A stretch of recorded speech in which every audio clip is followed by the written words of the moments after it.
रामकृष्ण हरी मंडळी, आज आपण आहोत वारीमध्ये संतश्रेष्ठ ज्ञानोबराय आणि तुकोबराय यांच्या पालखी प्रस्थान हे पंढरीकडे प्रस्थान केलेल्या वारी आज पालखी आहेत सासवडच्या आणि पुण्याच्या घाटामध्ये. याला दिव्य घाट असे म्हणून देखील ओळखले जाते. हे दिव्य क्षण पाहण्यासाठी आज आपण वारीमध्ये आलेलो आहोत. तर चला मग दिव्य घाटामध्ये याच दिव्य क्षणाचा अनुभव घेऊया. माझ्यासोबत आज आपण वारी हा व्हिडिओ संपूर्ण पहा. शेकडो वर्षाची जुनी परंपरा असलेली वारी महाराष्ट्रामध्ये महाराष्ट्र संस्कृतीची वैभव असणारी ही वारी. अनेक वारकरी, शेतकरी, भारकरी आणि सर्व जाती जमातीतील सर्व मंडळी या वारीमध्ये सामूहिक होऊन वारी आनंदाने संपूर्ण पार करतात. विठुरायाची दर्शनाची आस लागलेली हे वारकरी दरमजल करत पंढरीपर्यंत पोहोचतात. तर आज वारीतील सर्वात महत्त्वाचा टप्पा आज आपण पाहायला आलेला आहे. तर हा टप्पा म्हणजे सासवड घाटातील माऊलींच्या रथाला 8 बैलजोड्या जोडून ह्या मोठ्या अशा घाटातून माऊलींचा रथ वरती आणला जातो. हा दिव्य क्षण पाहण्यासाठी आज आपण या ठिकाणी आलेलो आहोत. तर याच ठिकाणी लाखो भाविकांची गर्दी, लाखो वारकऱ्यांची गर्दी या ठिकाणी गर्दी आज आपल्याला पाहायला मिळते. पुणेकर देखील आपल्या माऊलींना, लाडक्या माऊलींना निरोप देण्यासाठी दिव्य घाटापर्यंत येत असतात.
काय नाही त्यांचं.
माऊलींचा घाटातील सर्वात शेवटचा टप्पा पार करून माऊली झेंडेवाडीच्या विसाव्यावरती येऊन पोचतात. याच ठिकाणी आपल्याला माऊलींच्या जयघोषामध्ये अनेक भाविक माऊली माऊली करत पुढे माऊलींना पाठीमागून माऊलींच्या रथाला अनेक भाविक धक्का देखील देत असतात, जेणेकरून बैलांना देखील रथाच्या ओझ्याचा त्रास होऊ नये म्हणून अनेक माऊली या ठिकाणी माऊलीच्या रथाला हात लावून पुढे ढकलत असतात.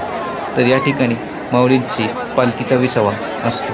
इथून पुढे माऊली सासवडला मुक्कामसाठी प्रस्थान करतात. यावर्षी मात्र पालखीला खूपच वेळ लागल्या कारणाने आपण पुढचा व्हिडिओ बनवत नाही. तर पुन्हा भेटूया पुढच्या व्हिडिओमध्ये. तोपर्यंत रामकृष्ण हरिमान मंडळी, पुढच्या व्हिडिओमध्ये भेटूया.